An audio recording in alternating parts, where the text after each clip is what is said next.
నమస్తే, welcome to night bulletin. ముఖ్యమంత్రి చంద్రబాబు నాయుడు ఈరోజు డేటా టెక్నాలజీ భవిష్యత్తును దేశానికి మార్గనిర్దేశకంగా ఉంటుందని బుల్లెట్ ప్రూఫ్గా చెప్పారు. ఆంధ్రప్రదేశ్లో మిత్రా పేరిట 751 పౌర సేవలను వాట్సాప్ ద్వారా అందిస్తున్న ప్రణాళిక వేగంగా అమల్లో ఉందని తెలిపారు. అమెరికాలో సిలికాన్ వ్యాలీ ఉంటే భారతదేశంలో క్వాంటమ్ వ్యాలీ అమరావతిలోని స్థాపనలు నువ్వెత్తున అభివృద్ధి చెందుతున్నాయని ఆయన గర్వంతో పేర్కొన్నారు. ప్రజలకు సాంకేతిక ఆవిష్కరణల ద్వారా సేవలు చేరగలిగే విధంగా ప్రభుత్వం పనిచేస్తుందని, డిజిటల్ మాధ్యమాల ద్వారా పారదర్శకత వేగం పెరుగుతున్నదని సీఎం చంద్రబాబు వ్యాఖ్యానించారు. I focused mainly knowledge economy. Today I can say proudly, Hyderabad is getting highest per capita income. Telangana is getting highest per capita income in the country. Most livable city. Because of technology and also infrastructure. IT professionals have gone all over the world. I am proud to announce today, Indians are earning highest per capita income in the world, any country for that matter. Among Indians, Andhra Pradesh number 1 by contributing 30% of people who are working in IT. Always I am saying, in the world, out of 4 IT professionals, 1 is from India. Among Indians, out of 4, 1 is from Andhra Pradesh, Telugu community. We are proud of them. One public policy has changed total history. Now, we are working Quantum Valley. America is having Silicon Valley. India is having Quantum Valley, that is Amaravati. We started recently with the Government of India support and also IBM, TCS, L&T, they are working together. By January, we are going to join the club of Quantum Valley or quantum computers who are all having, I think 6-7 countries are having quantum computing. One is India, that is from Amaravati. I am very proud to announce that is how we are working. రాష్ట్ర IT పరిశ్రమల శాఖ మంత్రి దుద్దిళ్ల శ్రీధర్ బాబు హైదరాబాద్లో Italy పారిశ్రామికవేత్తలతో సమావేశమై తెలంగాణలోని పెట్టుబడుల అవకాశాలను వివరించారు. ఏరోస్పేస్, డిఫెన్స్ హబ్గా తెలంగాణ రోజు రోజుకు ఎదుగుతున్నందున ఇలాంటి రంగాల్లో పెట్టుబడులకు ప్రత్యేక ప్రోత్సాహం ఉందని ఆయన వివరించారు. భూమి, పరిసర వసతులు, ఫ్యాక్టరీ సెటప్కు సంబంధించిన ఇన్ఫ్రాస్ట్రక్చర్, ట్యాక్స్ ప్రోత్సాహాలు, ప్రముఖ పాలసీ వివరాలు కూడా మంత్రి ప్రకటించారు. విదేశీ పెట్టుబడిదారులకు సరైన భద్రత, అనుకూల పాలన రాష్ట్రం కల్పిస్తుందని, ఇండియా ఇటలీ పారిశ్రామిక సంబంధాలు మరింత బలపడి దేశ రాజ్యాభివృద్ధికి తోడ్పడతాయని ఆయన విశ్వాసాన్ని వ్యక్తం చేశారు.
రాష్ట్ర మంత్రి నారా లోకేష్ ఈరోజు విద్యా క్షేత్రంలో కొత్త ఆవిష్కరణల గురించి తెలిపారు.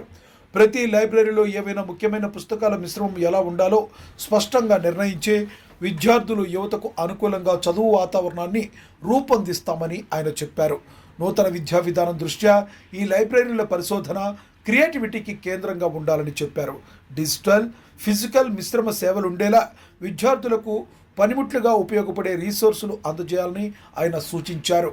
స్కూల్, యూనివర్సిటీ, సింహావళి కలిసి లైబ్రరీలను నెట్వర్క్ చేయించి విద్యార్థులు ఎక్కడైనా ఉచితంగా వినియోగించుకునేలా చేయాలన్న దిశగా కార్యాచరణ వేగవంతంగా సాగుతుందని మంత్రి హామీ ఇచ్చారు.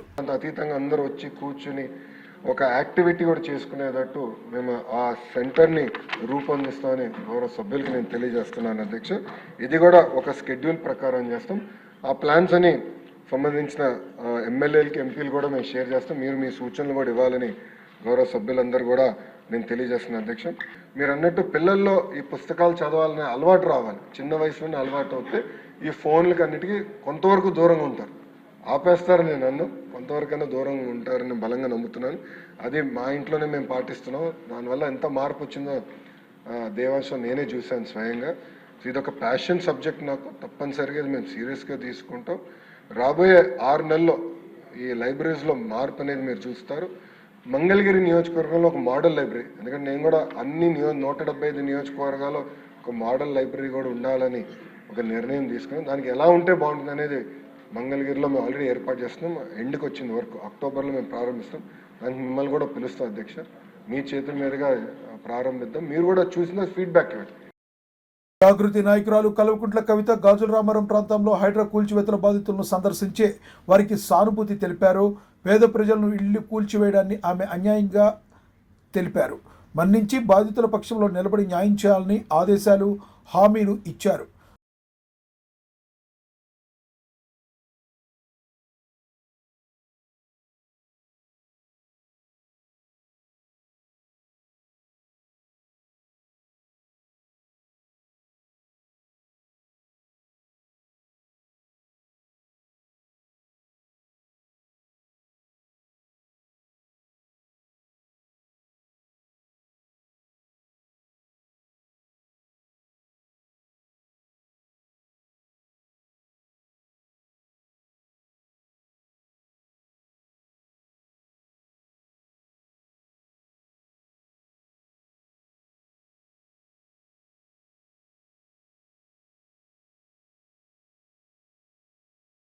మాజీ మంత్రి జగదీష్ రెడ్డి కృష్ణా జలాల విషయంలో గాఫీలు, చారిత్రాత్మక తప్పులున్నాయని ఆరోపించారు. 2014 క్రితం పరిస్థితులే కార్యక్రమాలు జీవోలో ఏ హయాంలో తీసుకొచ్చామో ఆ విషయాన్ని స్పష్టం చేయాలని ఆయన వెళ్లే దిశగా ప్రశ్నించగా తప్పు బయటకు రావడానికి సిద్ధమని కూడా హెచ్చరించారు. ఈ ప్రక్రియలో ప్రభుత్వాలు, పార్టీలు తీసుకున్న నిర్ణయాలపై ప్రజలకు సమాధానాలు ఉండాలని, న్యాయ సంబంధ పరంగా ఎవరైనా తప్పు చేశారంటే బాధ్యత వహించాలని ఆయన ఆసక్తిని వ్యక్తం చేశారు. నీటి హక్కుల రక్షణ ప్రశ్నగా మిగలకుండా న్యాయ పద్ధతుల ద్వారా నిర్ణయం తీసుకోవాలని పిలుపునిచ్చారు. కాంగ్రెస్ పార్టీ ప్రభుత్వంలోనే ఇది జరిగింది, యూపీఏతోనే ఇది జరిగింది, రీఆర్గనైజేషన్ యాక్ట్ వచ్చినప్పుడే ఇది జరిగింది అని నేను అంటున్నా. ఆ ద్రోహానికి బాధ్యులు మీరే. తెలంగాణకు జరిగిన ప్రతి నష్టానికి, తెలంగాణలో చనిపోయిన ప్రతి అమరవీరుడి సావుకు కారణం మీరే, కాంగ్రెస్ పార్టీనే. ఉన్న తెలంగాణను తీసుకుపోయి ఆంధ్రప్రదేశ్లో కలుపుతున్న నాడే వ్యతిరేకించినప్పుడు 4 కాల్చి చంపిన పాపం మీ కాంగ్రెస్దే. ఆ తర్వాత 69లో రాష్ట్రం కావాలన్నప్పుడు 400 మంది చంపిన పాపం మీదే. ఆ తర్వాత 2004లో పొత్తు పెట్టుకొని ఇవ్వకుండా సతాయించి ఆఖరికి కేసీఆర్ దీక్ష తర్వాత ఇచ్చినాక కూడా మళ్ళీ ఇచ్చిన ప్రకటన వెనుకకు తీసుకొని ఆంధ్రాలో కృత్రిమ ఉద్యమాన్ని సృష్టించి ఇక్కడ కూడా 400-500 మంది పిల్లలు మళ్ళీ చనిపోవడానికి కారణం కూడా మీ కాంగ్రెసే. నీళ్ల విషయంలో జరిగిన ద్రోహమైన, నిధుల విషయంలో జరిగిన ద్రోహమైన, ఉద్యోగాల విషయంలో జరిగిన ద్రోహమైన, వీటన్నిటికీ కారణం కాంగ్రెస్ పార్టీనే తప్ప ఇంకొకరు కూడా కాదు. ఇవాళనే దాని మీద నిలబడున్నా 299 తెలంగాణ కేటాయిస్తూ జీవో ఇచ్చింది కాంగ్రెస్ పార్టీ ప్రభుత్వమే అన్నాడు. దాని మీద ముఖ్యమంత్రి మాట్లాడినా, ఉత్తమ్ మాట్లాడినా ఈ తప్పుడు మాటలతో ఇంకా ప్రజల్ని మభ్యపెడదామని అనుకుంటే మీ మూర్ఖత్వం. దాని మీద మేము ఏ చర్చకైనా సిద్ధం, ఏ శిక్షకైనా సిద్ధంగా ఉన్నాం. నేను ఇప్పుడు ఒక మాట అన్నా, చెప్పు దెబ్బకు కూడా సిద్ధంగా ఉన్నాం అనే మాట మీరు ఇక్కడ చర్చ పెడతారా, అమరవీల స్తూపం కాడ పెడతారా, మేము సిద్ధంగా ఉన్నాం. డిప్యూటీ సీఎం బట్టి విక్రమార్క సింగరేణి కార్మికులపై కీలక ప్రకటన చేశారు. సంస్థ లాభాల్లో భాగంగా మొత్తంగా 6,394 కోట్లు ఆదాయం వచ్చిందని, అందులో 819 కోట్లు కార్మికులకు పంపిణీ చేస్తున్నామని వివరించారు.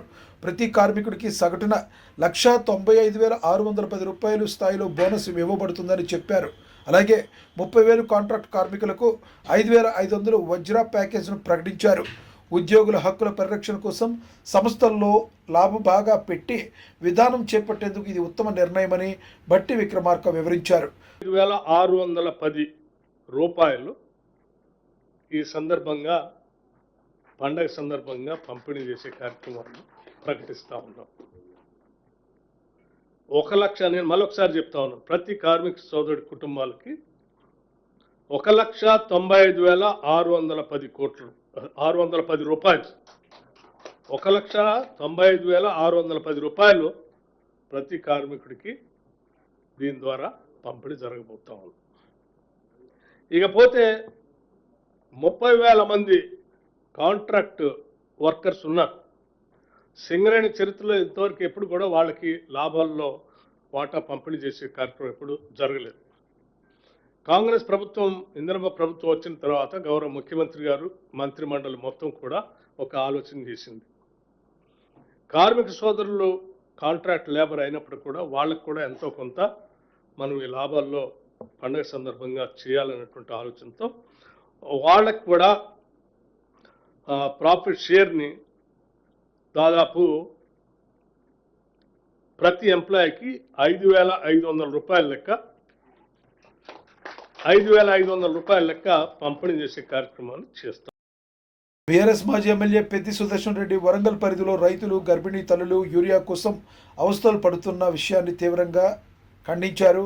యూరియా కేంద్రం ద్వారా సరఫరా లేకపోవడం వల్ల బ్లాక్ మార్కెట్ ప్రభావం పెరిగింది, పంటలకు నష్టం సంభవిస్తున్నట్లుగా ఆయన తెలిపారు. దాదాపు 250 చోట్ల 500 నుంచి 1000 మంది రైతులు, మహిళలు, పురుషులు, గర్భిణీ స్త్రీలు చంటి బిడ్డలను సంకరెత్తుకొని పాలిస్తూ లైన్లో నిలబడి సొమసిల్లిపోయినటువంటి ఆడతల్లులు క్యూలో నిలబడ్డారు. మీ నిర్వాహకం వల్ల, మీ చిల్లర చేష్టల వల్ల, పరిపక్వత లేని పరిపాలన విధానాల వల్ల ఇలా రైతులందరూ కూడా యూరియా కోసం ఎదురు చూస్తూ ఉన్నారు. ఇవాళ ఒకే రోజు పొద్దున్నుంచి మా మండల పార్టీ నాయకులతో మాట్లాడితే 250 చోట్ల క్యూ లైన్లో నిలబడ్డారు. ఇవాళ వరంగల్ ఉమ్మడి జిల్లాలో దాదాపుగా 1,50,000 మంది పైచిలకు రైతులు ఇలా క్యూ లైన్లో నిలబడ్డారు. రాష్ట్ర వ్యాప్తంగా రోజు 15 లక్షల మంది నుంచి 20 లక్షల మంది రైతులు క్యూ లైన్లో నిలబడతా ఉన్నారు. మీ నిర్వాహకం వల్ల ఇలా యూరియా సకాలంలో అందించలేదు. దానివల్ల పంటలన్నీ ఎర్రబడిపోయి మొక్కజొన్న దెబ్బతిన్నది, వరి పంట ఎదుగుదల లేదు, పుట్టకొచ్చే దశలో వరి పంట అది పూర్తిగా నిలబడిపోయింది, ఎదిగే పరిస్థితి లేదు. అదే కాకుండా పత్తి దిగుబడి భారీగా పడిపోయేటువంటి ప్రమాదం ఉన్నది. ఈ 3 పంటలకు ప్రధానంగా నష్టం జరుగుతూ ఉన్నది. పంచాయతీరాజ్ శాఖ మంత్రి సీతక్క సమ్మక్క సారాలమ్మ దేవాలయం కమాండ్ కంట్రోల్ రూమ్ మరియు పరిసర ప్రాంతాల ఏర్పాట్లను పకడ్బందీగా పరిశీలించారు. ముఖ్యమంత్రి రేవంత్ రెడ్డి రేపు వెళ్లబోయే నేపథ్యంలో భక్తుల సౌకర్యం, భద్రతా ఏర్పాట్లు, వైద్య సేవలు, రహదారి, ట్రాఫిక్ ప్లాన్లపై అధికారులను స్పష్ట సూచనలు ఇచ్చారు. ప్రత్యేకంగా మహాజాతరలో అదనపు ఏర్పాట్లు, కొరతలను కప్పే ట్రిప్పు ఇంటెలిజెన్స్ ఏర్పాట్లు ఫలవంతంగా ఉండేలా పర్యవేక్షణ చేయాలని మంత్రి ఆదేశించారు. భక్తుల కోసం ప్రతి సేవ నిర్ధారించబడేలా డ్యూటీలు కట్టడం అంటే ప్రాధాన్యమని ఆమె హైలైట్ చేశారు. 2,000 మంది వరకు ఇక్కడ వర్కర్స్ పెట్టి పనిచేయించాలనేది వాళ్ళు అనుకుంటున్నారు. దయచేసి ఇది ఒక యజ్ఞం కంటే ఎక్కువ చిత్తశుద్ధితోటి, భయంతో, భక్తితో, మరి మనం ఎంతో నమ్ముకొని విశ్వాసంతో చేస్తున్నటువంటి పని కాబట్టి ఇందులో ఎవరికి ఎలాంటి దురుద్దేశం ఉండకూడదు. సమాజానికి మంచి జరగాలి, తల్లుల కీర్తి కొన్ని తరాల జనాలకు అందించాలి అనే ఉద్దేశంతో చేపడుతున్నటువంటి ఒక గొప్ప కార్యం. గుడి నిర్మాణంలో అందరు అధికారులు వారి వారి పాత్రను పోషిస్తే అదే చిత్తశుద్ధితో పనిచేసి దేవాలయాన్ని, గుడిని నిర్మించుకొని జనవరి 28 నుంచి వచ్చే భక్తులకు సంపూర్ణమైనటువంటి మంచి దర్శనాన్ని కూడా మనం అందిద్దాం. ప్రభుత్వం తీసుకున్న మెడికల్ కాలేజీల పీపీపీ మార్గదర్శకంపై వైసీపీ ఎంపీలు విషయాలు నిరసన వ్యక్తం చేశారు. పాలక నిర్ణయంతో పేద విద్యార్థుల ప్రాప్యమైన కనిష్ట ఫీజు అవకాశాలు హానికరంగా మారుతున్నాయని, అందువల్ల తమపై నల్ల కండువాలు ధరించి ఎంపీలు ఆవేదన వ్యక్తం చేశారు. వారు చైర్మన్ ఫోరం తలనోవు వద్దకు వెళ్లి నినాదాలు చేసి నిర్ణయం వెనక్కు తీసుకోవాలని డిమాండ్ చేశారు. విద్యార్థుల హక్కులు, సమాన అభ్యాస అవకాశాలపై ప్రభుత్వం పరివర్తన తీసుకురావాలని ప్రత్యక్ష విజ్ఞప్తి చేశారు. విద్యార్థుల భవిష్యత్తు మనందరి బాధ్యతని నినదించారు. బీఎస్సీ దాన్ని డివైడ్ అయ్యి దాని నుంచి బిజినెస్ తేకుండా కూర్చోమ్మా నీకు ఇస్తారు తర్వాత తేకుండా మరి ఏ విధంగా వాళ్ళు అయ్యారని అధ్యక్ష దానికి రూల్ లేదా మన రూల్ బుక్ లో చెప్పంటారా దాన్ని ఏ విధంగా వచ్చారు అది తప్పు కదా అధ్యక్ష. అందుకు కాబట్టి దయచేసి ముందు ఏదైతే మా డిమాండ్ ఉందో బీఎస్సీలో ఏదైతే మనం అంగీకరించామో ఆ డిబేట్ ని జరిగి తీరాలి అనేది మా డిమాండ్. ఎందుకంటే ఇది ప్రజల సమస్య, ఇది ప్రజల సమస్య, ఇది యువకులకు రాజకీయమైన సమస్య కాదు. కోట్ల మంది ప్రజల తాలూకు ఇస్తున్న ప్రజా ఆరోగ్యానికి సంబంధించిన సమస్య. వాళ్ళందరూ ఎంత ఇబ్బంది పడుతున్నారో ఈ సమస్య. కాబట్టి జరగాలి డిబేట్ జరగాలి. మీరు తీసుకున్న నిర్ణయం ప్రజా వ్యతిరేకంగా రద్దవ్వాలి. అప్పుడే ముందుకెళ్తాం. అంతేగాని మాకు ఇంకో దురుద్దేశం లేదు. నెల్లూరు పరిధిలో పౌర సరఫరాల శాఖ అధికారులు నవలాకుల తోట వద్ద చారిత్రాత్మక బియ్యంను సీజ్ చేశారు. 5 లారీల్లో తరలిస్తున్న భారీ బియ్యాన్ని రౌండ్ అప్ చేసి రూరల్ పోలీసులకు అప్పగించినట్లుగా అధికారులు వెల్లడించారు. అనంతరం కొంతపాటి ప్రాసెసింగ్, ల్యాబ్ టెస్ట్ తర్వాత ధృవీకరణ కోసం పంపినట్లుగా తెలిపారు. ఈ కేసును పక్కాగా తీర్చుకోవడానికి స్థానిక ఎమ్మెల్యే కోటంరెడ్డి శ్రీధర్ రెడ్డి సీరియస్మైన గమనాన్ని చూపినట్లుగా నేతలు తెలిపారు. ఇక్కడికి వచ్చేసి తనిఖీ చేయడం జరిగింది. ఆ లారీలను మనం తనిఖీ చేయడం జరిగింది. తనిఖీ చేసినప్పుడు మేము కొన్ని శాంపుల్స్ తీసుకున్నాము. ఆ శాంపుల్స్లో మాకు వచ్చేసి ఎఫ్ఆర్కే అంటే 45 కెర్నల్స్ ఉంటే పీడిఎస్ అనేది నిర్ధారణ చేసుకునేవాము. ఆ ఎఫ్ఆర్కే మాకు కనిపించడం వల్ల అయినప్పటికీ వచ్చిన ఇన్ఫర్మేషన్ ప్రకారం ఆ వెహికల్లో ఉన్నటువంటి ఆ లారీల్లో ఉన్నటువంటి రైస్ని తీసుకొని టెక్నికల్ అనాలిసిస్ కోసం అయితే శాంపుల్స్ తీసుకోవడం జరిగింది. ఈ శాంపుల్స్ని వచ్చేసి డిఎం ఆఫీస్కి పంపించేసి టెక్నికల్ అనాలిసిస్ వచ్చే రిపోర్ట్ ఆధారంగా ఒకవేళ పీడిఎస్ అని వస్తే మేము మళ్ళా సీజ్ చేసేసి పంచనామా కాండక్ట్ చేసేసి శిక్ష రిపోర్ట్ను గౌరవ జిల్లా కలెక్టర్ వారికి నివేదించడం జరుగుతుంది. ఆ విధంగా శిక్ష అనేది కేసు నమోదు చేస్తాము. ఒకవేళ పీడిఎస్ కాదు అన్నట్లయితే డిస్ట్రిక్ట్ అడ్మినిస్ట్రేషన్ వారి యొక్క సూచన మేరకు, వారి యొక్క ఆదేశాల మేరకు ఆ రిపోర్ట్ ఆధారంగా మళ్ళీ ఆ బండ్లను రిలీజ్ చేయడం జరుగుతుంది. అంతవరకు ఈ సేఫ్ కస్టడీ కొరకు నెల్లూరు రూరల్ టౌన్ పోలీస్ స్టేషన్లో సిఐ గారి ఆధ్వర్యంలో వాటిని సేఫ్ కస్టడీ పెట్టడం జరుగుతుంది. సేఫ్ కస్టడీ పెట్టుకొని అక్నాలజ్మెంట్ తీసుకుంటాము. రేపు morning DM civil supplies samples పంపించి టెస్ట్ నిర్ధారణ అయిన తర్వాత ఆ బండ్లని పంపించడం జరుగుతుంది. ఆ టెస్ట్ నిర్ధారణ అది కూడా జేసీ గారు అదేవిధంగా డిఎస్ఓ గారు ఆదేశం మాత్రమే ఆ బండ్లను రిలీజ్ చేయడం జరుగుతుంది. మొత్తం ఎన్ని వెహికల్స్ సార్? మొత్తం 5 వెహికల్స్ అండి సార్. సుమారు ఎన్ని కేజీలు ఉంటాయి సార్? మొత్తం వచ్చేసి ఒక్కొక్క లారీలో సుమారుగా 30 టన్నులు ఉండొచ్చు. సో ఆ విధంగా 5 లారీలు ఇచ్చి 150 టన్నులు. మొత్తం 12 లారీలు ఇన్ఫర్మేషన్ వచ్చింది సార్? మాకైతే రాలేదండి. మేము వచ్చినప్పుడు ఇక్కడ చూసినప్పుడు కూడా మేము ఇమీడియట్గా మా ఆధ్వర్యంలో అదేవిధంగా ప్రెస్ పర్సన్స్ కూడా వచ్చారు, సాక్షులు తర్వాత వేరే పర్సన్ ఏదో కూడా వచ్చారు. వాళ్ళ సంవత్సరంలోనే మేము చూడడం జరిగింది. మాకు వచ్చిన ఇన్ఫర్మేషన్ ప్రకారం ఇమీడియట్గా మేము ఇక్కడ రావడం జరిగింది. ఇక్కడ వచ్చినప్పుడు ఆ లారీలు మాత్రమే గమనించాం. యాక్చువల్గా 2 లారీలకు సంబంధించిన ఇన్ఫర్మేషన్ మాకు వచ్చింది. ఆ 2 లారీలు అదే కాకుండా ఆ 2 లారీలతో పాటు ఉన్న లారీలను కూడా మేము చెక్ చేయడం జరిగింది. సార్ ఇది ఎక్కడి నుంచి ఎక్కడికి వెళ్తున్నాయి సార్ ఈ లారీలు? సో ఇవి వచ్చేసి మాకున్న బిల్లుల ప్రకారం వచ్చేసి ఇవి చెన్నైకి బయలుదేరుతున్నాయి. చెన్నైకి ఇవి వచ్చేసి ఏదైతే ప్రకాశం జిల్లాలోనే నుంచి బెస్తవారిపేట నుంచి వస్తున్నాయనేసి బిల్లులు ఉన్నాయి. సో వాటిని కూడా మేము జిల్లా డిస్ట్రిక్ట్ అడ్మినిస్ట్రేషన్ ఆదేశించినట్టు మేము చేస్తాము. న్యూయార్క్లో డాక్టర్ కేఏ పాల్ యుద్ధాలను ఆపడంపై ఐక్యరాజ్య సమితి ప్రముఖులతో చర్చలు జరుపుతున్న సమాచారం అర్థమైందని సమాచారం. సమకాలీన అంతర్జాతీయ విధానాల్లో శాంతి, ద్విపక్షీయుల చర్చల్లో ప్రోత్సహించే ప్రయత్నాల్లో ఆయన భాగస్వాములుగా ఉన్నట్లుగా తెలుస్తుంది. డిప్లొమసీ రంగంలో భారత్ ప్రపంచం ద్వారా మధ్యస్థత్వం కోసం ఇలాంటి చర్చలు ప్రస్తుతం అత్యవసరమని వర్గాలు అభిప్రాయపడ్డాయి.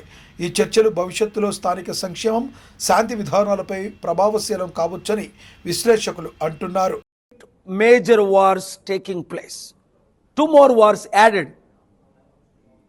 Trillions of dollars wasted. Millions of people are dying. Presidents and prime ministers, most of them are sleeping, eating in 5-star hotel.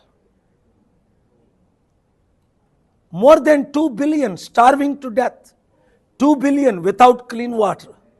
That is why today I want to thank all the presidents and prime ministers who supported me during my call against the wars. I also want to thank those world leaders and world media who is still talking about what's happening in Gaza, what's happening in Yemen. We must stop, whether it is a war between Israel and Hamas, Israel and Iran, or Russia and Ukraine. I didn't invite President Trump for this summit. Why? Truly speaking, he said he would stop the war within 24 hours if he became the president. And it's been almost 9 months since he was president. More people are dying in Russia and Ukraine today. Country after country is falling. Talk is cheap. Giving lectures at the UN is not reasonable. Doing peace, like today, we are feeding the poor, homeless. Doing the work of God, the will of God. Yes, Satan will attack us from various ways. God is God of miracles. Join with me for peace. From New York today, I am calling upon the whole world, to the nations. Governments, most of them are corrupt. We need good leaders, good ministers, good governance who care for poor, the needy, widows, orphans, and the mission. Yes, Satan is a liar. Satan came to steal and kill, but God came to save which was lost. So join with me to save, help the poorest of the poor, the 2 billion who are dying and suffering without clean water, food, home, shelter. And also, let's act instead of talking. రాష్ట్ర హోంమంత్రి వంగలపూడి అనిత విజయవాడ ఉత్సవ సందర్భంగా ఇంద్రకీలాద్రిపై ప్రత్యేక దర్శనం నిర్వహించుకుని భక్తుల గౌరవాన్ని, సురక్ష ఏర్పాట్లను పరిశీలించారు. దసరా ఉత్సవాల్లో 20 లక్షల మంది భక్తులు రావచ్చునని ప్రాథమిక అంచనాలు ఉండడంతో ప్రతి సౌకర్యాన్ని, రహదారి, ట్రాఫిక్ ప్లాన్లను పకడ్బందీగా ఏర్పాట్లు చేయాలని సూచించారు. భక్తుల సాఫ్ట్ ఎంట్రీ, వైద్య, సెక్యూరిటీ ఏర్పాట్లపై ఆమె స్పష్టమైన మార్గదర్శకాలు ఇచ్చారు. అందరికీ, తెలుగు ప్రజలందరికీ, దేశంలోని ప్రజలందరికీ కూడా, ఎస్పెషల్లీ ఆంధ్ర రాష్ట్ర ప్రజలందరికీ కూడా కనకదుర్గమ్మ శరన్నవరాత్రి మహోత్సవాలు ప్రారంభ శుభాకాంక్షలు తెలియజేసుకుంటూ, ఈరోజు నుంచి జరగబోయే నవరాత్రి ఉత్సవాలు అంగరంగ వైభవంగా ఇంద్రకీలాద్రి మీద ఈరోజు మనకి స్టార్ట్ అవ్వడం నిజంగా చాలా శుభపరిణామం కింద భావించాలి. ఈరోజు ఎంతమంది భక్తులు రాగలరు, ఎంతమంది భక్తులు వస్తారు, లాస్ట్ ఇయర్ శరన్నవరాత్రుల ఉత్సవాల్లో ఓవరాల్గా ఎంతమంది వచ్చారు, ఈసారి ఎంతమంది వస్తారు అన్న బ్యారేజ్ వేసుకొని అటు దేవాదాయ శాఖ కానీ అదేవిధంగా ఓవరాల్ అడ్మినిస్ట్రేషన్ దగ్గర 36 విభాగాలన్నీ కూడా ఇక్కడ కూర్చొని ఏర్పాట్లన్నీ కూడా సమీక్షించడం జరిగింది. సుమారుగా పోలీస్ సిబ్బంది దగ్గర 4500 మంది పోలీసు సిబ్బంది కూడా ఈరోజు ఇక్కడ డిప్లాయ్ అయి ఉన్నారు. ఏ భక్తులకి కూడా అసౌకర్యాలు కలగకుండా ఉండాల్సిన బాధ్యత కూడా ఈరోజు గవర్నమెంట్ తీసుకుంది. ప్రత్యేకంగా ఈ నవరాత్రి ఉత్సవాల్లో లాస్ట్ ఇయర్ సుమారుగా 13 లక్షల మంది ఈ నవరాత్రి ఉత్సవాల్లో పాల్పంచుకున్నారు అని చెప్పి మన దగ్గర వైసీపీ ఎమ్మెల్సీ బొత్స సత్యనారాయణ ఈరోజు టిఫిన్ ఐటమ్స్పై జీఎస్టీ పన్ను పరంగా స్పష్టత కోరారు. పరోటా, రోటీ లాంటి అంశాలకు ట్యాక్స్ ఉండదన్న నిర్దిష్ట వ్యాఖ్యలు ఉంటే సౌత్ ఇండియన్ టిఫిన్స్లో ఇడ్లీ, దోశలపై ఉన్న అనిశ్చితిని కూడా తక్షణమే క్లియర్ చేయాలని ఆహ్వానించారు. హోటల్కి వెళ్తాం మనం, రేపు ఉదయం చపాతీ, రోటీ తింటాము, లేదు ఇడ్లీ, దోశ తింటాము. మన దగ్గర అయితే ఎక్కువగా 90% ఇడ్లీ, దోశ తింటారు. అదే మేము ఉత్తర భారతదేశం పోతే ఢిల్లీ కానీ ఎక్కడికైనా పోతే ఆ చపాతీ లేకపోతే పరోటా తింటారు. పరోటాకి రోటీకి క్లారిటీగా ట్యాక్స్ లేదని రాస్తుంది. మరి ఇడ్లీకి దోసుకుందా లేదా ఒకసారి మీరు ఆలోచన చేయండి, క్లారిటీ అడగండి అని చెప్పాం. అది లేకపోతే మేమేమి ఆమోదించమని చెప్పలే. అసలు ఆలోచన చేయడానికి వాళ్ళకి ఇది కాదు, ఇంతే కాదు. ఇవే రాష్ట్ర అభివృద్ధికి నమ్మకంగా పనిచేస్తాయని హరీష్ హైలైట్ చేశారు. పథకాలకు అవసరమైన నర్సరీలు ఏర్పాటు చేసి రైతులకు మొక్కలు అందించడం వంటి సామాన్య ప్రాజెక్టులను ప్రజలు పాలిటిక్స్కు వాడటం సరికాదని ఆయన ఆవేదన వ్యక్తం చేశారు. జేబులో కత్తెర పెట్టుకొని తిరుగుతారు ఇక కాంగ్రెస్ వాళ్ళు. ఇక ఏడ ఉంటాడో రిబ్బన్ కత్తిరిస్తుడు, పెట్టుడు లేదు కట్టుడు లేదు కానీ రిబ్బన్ మాత్రం కత్తిరిస్తురుగా. ఇదొకటి కొత్త కథ మోపోయింది. వీడికి వస్తారట్టు ఇంకా వచ్చి రిబ్బన్ కత్తిరిస్తాం ఇక అంత మేమే మోసినట్టే, ఇక బరువు మోసినట్టే. ఇది ఎవరు పెట్టించిర్రు, ఎవరు దండాడినరు, అసలు ఈ నీళ్ళు ఎట్లా వచ్చినాయి, ఆ చెక్ డ్యామ్లు ఎట్లా కట్టినరు, ఆ చెరువులు ఎట్లా అయినాయి, కాళేశ్వరం నీళ్ళు ఇడికి ఎట్లా ముట్టినాయి, ఈ నర్సరీలు ములుక్కాడ ఒక నర్సరీ పెట్టినాం, రంగనాయక్ సాగర్ కాడ ఒక నర్సరీ పెట్టినాం, ఈ హుస్నాబాద్ కాడ ఒక నర్సరీ పెట్టినాం. ఆయిల్ పామ్ మొక్కలు పెంచడానికి కూడా 3 నర్సరీలు పెట్టి తండ్లాడి మొక్కలు పెంచి రైతులకు ఇచ్చి దీన్ని అంత చేసి పెడితే ఇక మేము ఇక తినతీకి వస్తామన్నట్టు వచ్చింది. ఇక ఈ రకంగా జరుగుతూ ఉంది. మంత్రి పొన్నం ప్రభాకర్ అమెరికాలోని దౌత్య వ్యవహారాలపై పార్టీ స్థాయిలో అసంతృప్తి వ్యక్తం చేశారు. విదేశాల్లో చదువు, ఉద్యోగాల కోసం ఉన్న నిబంధనలు తరచూ ఆటంకంగా మారుతున్నాయి. దీని కారణంగా టెక్ పటిష్ఠులైన మన రాష్ట్ర వాసులు కూడా పనుల కోసం ఇబ్బంది పడుతున్నారని అన్నారు. విదేశాల్లో ఉన్న తెలంగాణీయులు ఇక్కడ పెట్టుబడులు పెట్టేలా ప్రోత్సహించడం రాష్ట్రాభివృద్ధికి కీలకం. దీనికోసం ప్రభుత్వ అనుకూల వాతావరణాన్ని సృష్టించాలని ఆయన సూచించారు. అమెరికా దేశానికి సంబంధించినటువంటి నియమ నిబంధనలు మనం పోవాలనుకునే విద్యార్థులకు ఆటంగా కలుగుతోంది. ఈ దౌత్య సంబంధాల్లో విదేశాంగ శాఖ తరఫున ఇటువంటి నియంత్రణ పెడతా ఉన్నప్పుడు భారత ప్రభుత్వం పూర్తిగా వైఫల్యం పొందింది. ఎందుకంటే ఇక్కడి నుంచి ఉపాధి కొరకో ఉన్నత విద్య కొరకో పోయేటువంటి పనిలో ఉన్నటువంటి వాళ్లకు ఇదొక పెద్ద ఆటంకం. నేను ఈ సందర్భంగా తెలంగాణ బిడ్డలందరికీ అమెరికాలో లేదా విదేశాల్లో ఉన్నటువంటి వాళ్ళ యొక్క తెలివంతులు, ఉదాహరణకు మన దేశానికి సంబంధించిన 100 మంది సీఓలు బయట దేశాల్లో ఉన్నారు. వాళ్ళ తెలివిని ఇక్కడ పెట్టి ప్రభుత్వాలు మీకు కూడా ఎర్ర కార్పెట్ వేసి ఇక్కడ ఆహ్వానం పలకడానికి సిద్ధంగా ఉన్నాయి. వేరే దేశాలలోనూ ఇన్వెస్ట్మెంట్ చేయమని కంటే మీరు వేరే దేశాల్లో ఇన్వెస్ట్ చేసిన అమౌంట్ అంతా తెచ్చి ప్రభుత్వం మీకు సానుకూలంగా పాలసీ తయారు చేసే ప్రయత్నం జరుగుతుంది.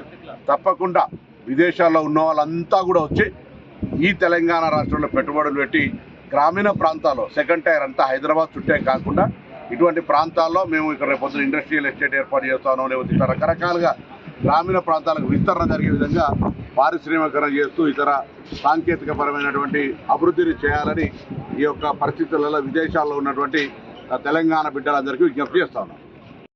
అప్డేట్స్ చూస్తూనే ఉండండి. మరో బులెటిన్లో కలుద్దాం. నమస్తే.